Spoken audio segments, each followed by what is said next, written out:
In the years preceding the Great Winter, the nations of Europe jockeyed constantly for power. Alliances shifted and coalitions formed, creating schisms between not only geographical neighbors, but also families and former allies. By July 1917, the war to end all wars promised to be endless. The Imperial powers, for all their atomic toys, remained deadlocked in their great game. Then came an event no one could have predicted. The island of Rona vanished. These are the events that set the stage for the miniature skirmish game Gloom Trench 1926. Now, I bet you're all wondering what I'm doing with a weird pile of resin on my kitchen counter. I bought some miniatures off Etsy, and let's say they didn't deliver completely finished. Couldn't tell you why, but they are for the miniature skirmish game Gloom Trench 1926, a grimdark, weird World War I game from Fickle Dice Games. They have awesome sculpts and a bunch of weird creature things like this. My name is Chris, I like to paint things, and my cats and I have been really inspired by the Gloom Trench aesthetic, so today I'm going to show you how I turn this pile of uncured resin into these bad boys, some British riflemen.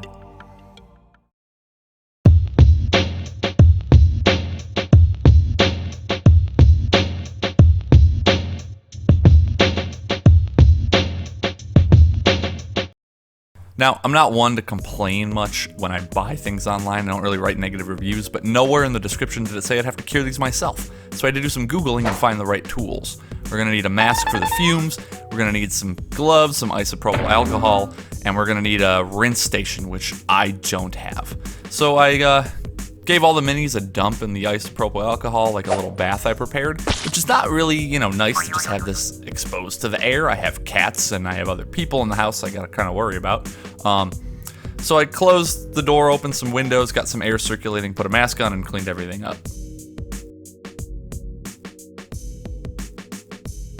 This was just tedious, man. I mean, like I said, I didn't think I was gonna have to do this. I was just hoping I could prime these miniatures as soon as I got them. With everybody cleaned up, I let them to dry, and decided to make a curing station of my own. So I decided to commandeer one of my wife's grow areas, we'll use in quotes. So I remove her weird little pyramid thing, and I'm gonna drop my little spin plate in front of the these UV wands. Now I don't know if this is gonna work, but it looks like all the 3D printing curing stations that I've seen. Very carefully, so as to not touch the resin with my bare hands, I laid these guys out on a transparent like plate, just a little storage tin, or I think this was for tomatoes. That way we can cure kind of the bottom and the harder to see areas and get covered up. Again, I don't know how this is gonna work, but I'm gonna just let those bad boys spin for probably overnight.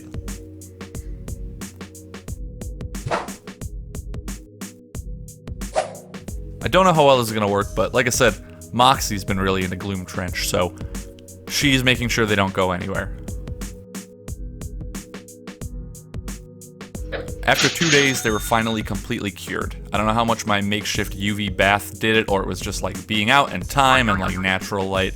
But the seller did include these interesting MDF bases, so I got to work cleaning up the models, getting rid of the little bits of the frames, adding in their heads, and placing them on these little bases.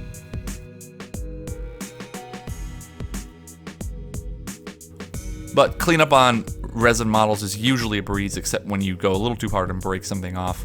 No problem, we're just gonna sacrifice the little nub end of the spear of this little frog man, and we're gonna give this guy a peg leg. It's shifted in transition, so he's got more of a peg high heel, but that's okay. Now we're gonna make our own base texture, our own texture paste. We're gonna use some baking soda, some paint, some regular glue, you could use wood glue, and a little splash of water.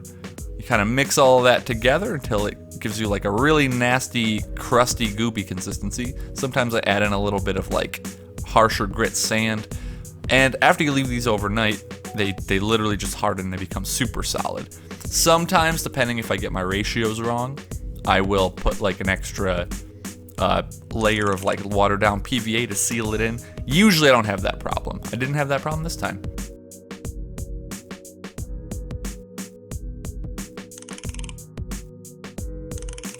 Our bases are completely solid, and now we gotta take these bad boys outside to prime. The best prime for any model is black and then an all over of Rust-Oleum 2X flat gray from the top. These guys are looking good. I'm excited.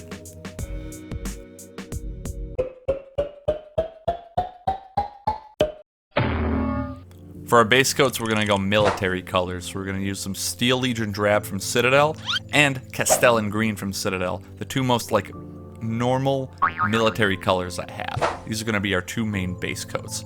So we're going to go all over the undergarb, all of his, you know, basic, I don't know what military terms mean. I don't know. We're going to go all over all of his clothes in that Steel Legion Drab. It's just a nice brown color. Make sure you get the ribbing, like, underneath his helmet, because that will be a bitch to paint later, trust me. And I'm just using a large brush for all of our coverage, doing two thin coats as usual. Using the same large brush, we're going to go over his cloak in that Castellan Green, and I think these two colors play like super nice. It's just military to a T. It also looks like a couple other painting videos I've seen, like Sonic Sledgehammers. I didn't copy his, but I definitely drew a lot of inspiration from just the layout of where everything is. Did need to go back in with a smaller brush to get those really, really hard to reach spots, like the cowls right in front, as to not, you know, go over the brown.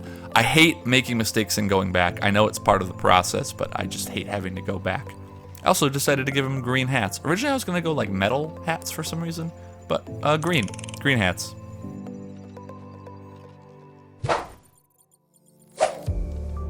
Next we have to work on all of the pockets on the front of the model just to break up that brown. So we're gonna mix in a good amount of this ivory color with our Steel Legion Drab and make a much, much lighter, like, not bone, almost like a parchment color. I don't know, just a lighter brown, a color I don't actually have in my collection, which I usually hate mixing paint.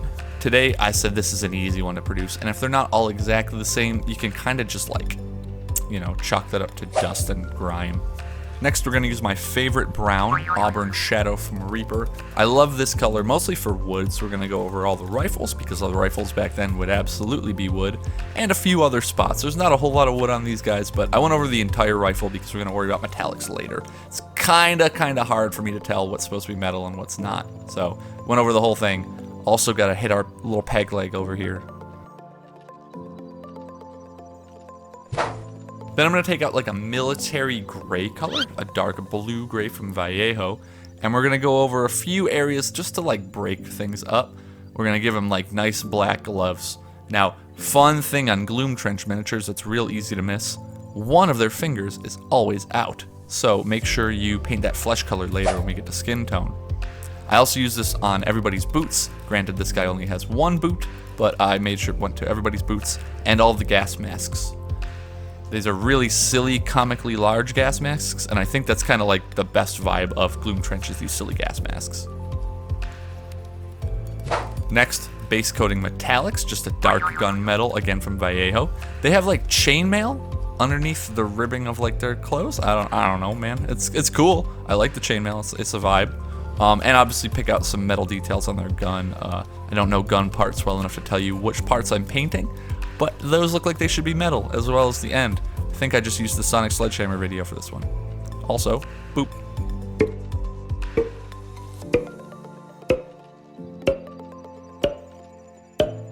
Next, flesh color. Sometimes I love painting flesh, sometimes I hate it. That's why instead of painting it first, I painted it last. I'm just gonna kind of mix these three colors on different models just to get like a really dark base coat for flesh colors. That Pro Acryl flesh tone is honestly one of my favorites. Now, going for brighter, like Caucasian skin tone, I've been struggling to make a good base coat, so I think I'm gonna have to buy a good base coat. Like, if anyone has any suggestions for that. I know GW makes a good one, but I don't know. I'm gonna look around. Then I went back and just kind of touched up all of the little mistakes, like I said I hated doing earlier, and that's basically all the base coat's done. I mean, I'm really liking the composition, right? The layout of all those colors. So we got to give them a wash. I like using the Sonic Sledgehammer Marine Juice. So you do a black wash, a brown wash, and then a quick shade medium in equal parts. I've been using this on everything. You're gonna see it in the next probably like 3 to 4 videos. This Marine Juice, it's good for everything, not just Space Marines, but apparently it's really good for Space Marines. I might even make a video on Marine Juice because I just love this mixture so much.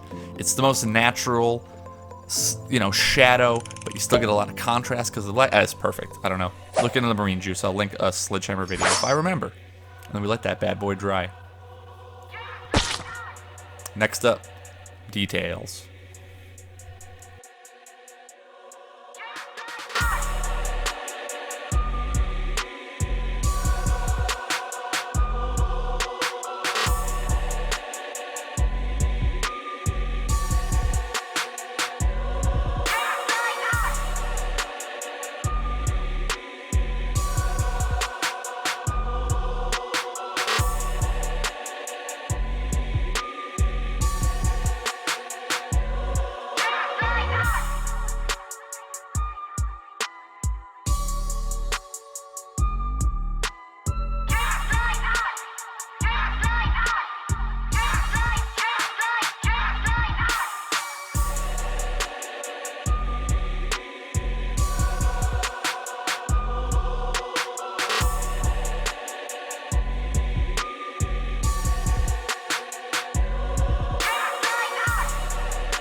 I usually hate bases, but I really enjoy making snowy bases. So today we're gonna make a snowy base. I like to go cheap on bases. We don't need to waste our good hobby paints on them. So we just use like craft paint from the dollar store.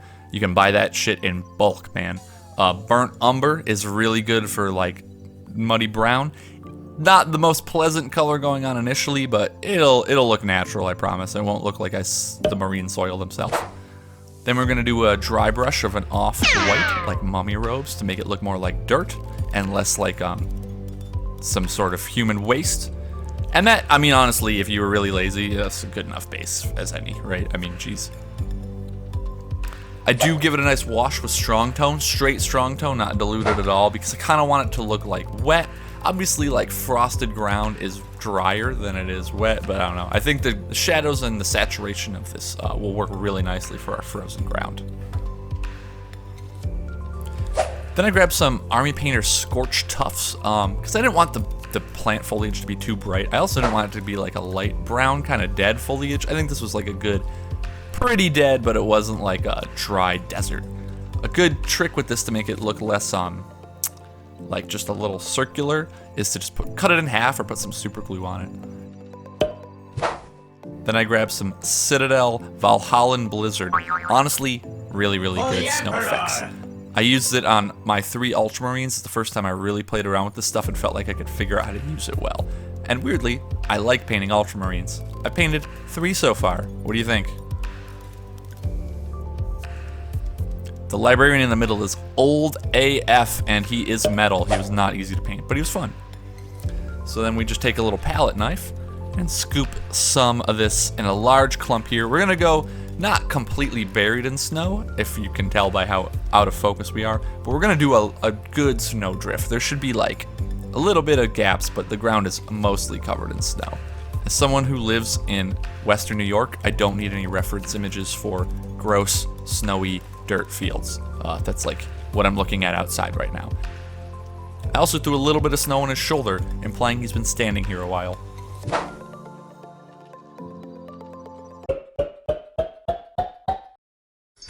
Next, we gotta make some terrain. I'm gonna reuse this old like desert ruins terrain I tried to make a couple of months ago. Wasn't super happy with the end result and never like really finished them. It's an honor to serve the Imperium, sir. I think they're pretty good size. They're not like great cover, they're just good scatter terrain. They're mostly made out of these like really cheap resin boxes and barrels I got off Amazon, as well as some old Mega Bloks Dragons kits. If y'all like Mega Bloks Dragons and Pirates, those are great to cannibalize.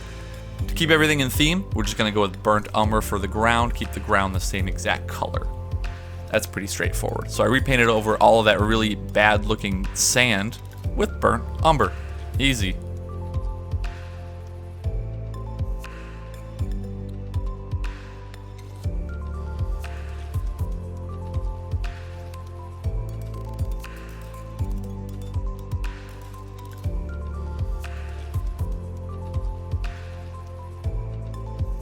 Now I have to differentiate the wood from the ground. So I use a slightly brighter, lighter brown to go over all of these weird like wood poles. I don't really know what they are, but they look nice and they're gonna look frosted over. I am kind of sad because I spent a long time painting white over all of those ropes, and I don't see myself going back over that. Next, we gotta dry brush the ground. We're not gonna use, again, expensive model paint. We're gonna use toasted marshmallow, a delicious sounding paint, and it's gonna basically do the exact same thing. Probably could even use this on my mini spaces. I'm gonna dry brush everything to pick out some edges of all of the wood, out of all of the ground, the crates, the barrels, everything. Everything's gonna get a dry brush because we're gonna wash it down later. Now that looks pretty nice. Honestly, if you were lazy, you could just leave it at that. I did rip off most of the tropical plants because this is no longer a desert. I think I'm gonna leave the palm tree because palm tree is kind of silly, but I gotta fill in some holes. So this is an orc rocket, and we're gonna make it look like an unexploded rocket. I don't know, it's gonna be kind of silly. Painted it up ridiculously quick, just glued it into place. I also made these weird barrel objective markers at some point. Not really sure why, but we're gonna paint them up so I have some objective markers with this set. Next, we grab our silicone mat because we're gonna get messy, and these things are pretty easy to clean off paint. I'm gonna use my dip wash that you've probably seen in a few other episodes. All it is burnt umber paint with some water and a little bit of soap, and then all of the wash that I never use when I mix up things like marine juice. And we're just gonna lather this over everything. No point in spending a lot of money on wash for big terrain pieces. Just lather the whole thing. Just try not to miss a spot, because if you miss a spot, it'll be super noticeable, and they definitely need a very long time to dry.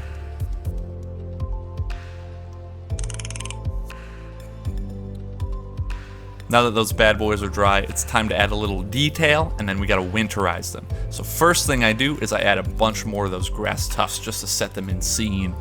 Make it not a desert anymore, right? We're in like a really awful like taiga biome, if you know Minecraft, I think is what I'd call this place. Doesn't sound super fun, but there's some plants on the ground. Look at what I found at the thrift store. A box of winter effects from like the 90s. I opened this thing and I got hit in the face with a sealed box of like 90s air. I didn't check the codes or anything. I don't know how old it is. I'm guessing 90s. It comes with a lot of interesting stuff, like snowflakes and snow powder, and it was only $4. So we're gonna add the snow medium to the snowflakes, and oh my god, that is a lot of snow medium. I think I wasted about half of this, and it's super runny, so I was really not in control of what I was doing. But we're just gonna make giant snowdrifts, man. I have no idea. This looked horrible going on, and the second I put it on, I regretted every single decision that led me to this point. I was upset I spent $4 on this thing, but weirdly, as it dried, it looked pretty good. I don't know. It looks real bad right now, but then you add on some of the snow effects that comes with, and you make some of these icicles, and it came out pretty good. No complaints. I mean, it's not like award-winning, but it does the job. The icicles was really interesting. It came with this weird like resin, like some sort of clear, like air drying resin. So I made little icicles with it. And now it gave you like a long, complicated way to make icicles, but my way was just to layer this up over a couple of passes. It dried in a couple of hours, so I literally just did these and came back to it after like each day. And then, man, I mean, that's it. We have our models, we have our scene. Everything's looking good. Very happy.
there you have it. Gloom Trench models, Gloom Trench terrain. If you made it this far, thank you. Do the liking and the subscribing and all the stuff I'm supposed to tell you to do like 2 minutes into the video. Really what I want you to do is go and check out Gloom Trench from Fickle Dice Games, because I think they need a little bit, I need more stuff. I need to feel like I should be investing in this world. They have really interesting lore, they have really interesting lots of things. The models are really cool. I've never been a historical guy, but I could get into historicals if you're putting in weird demons and skitters and whatever the heck they're called. I don't know. Super into the vibe of this game. Super into painting some Grimdark stuff instead of some bright stuff for once. If you like this, if you have any comments, questions, concerns, suggestions, my DMs are always open, you know what I'm saying? I have no social media yet. I'll maybe get around to it one day. I don't know, man. It's been a long day. I won't bore you with any more than a bunch of spinning models on some World War I backdrops. I've been Chris. I like to paint things, and have a great day. Take it easy.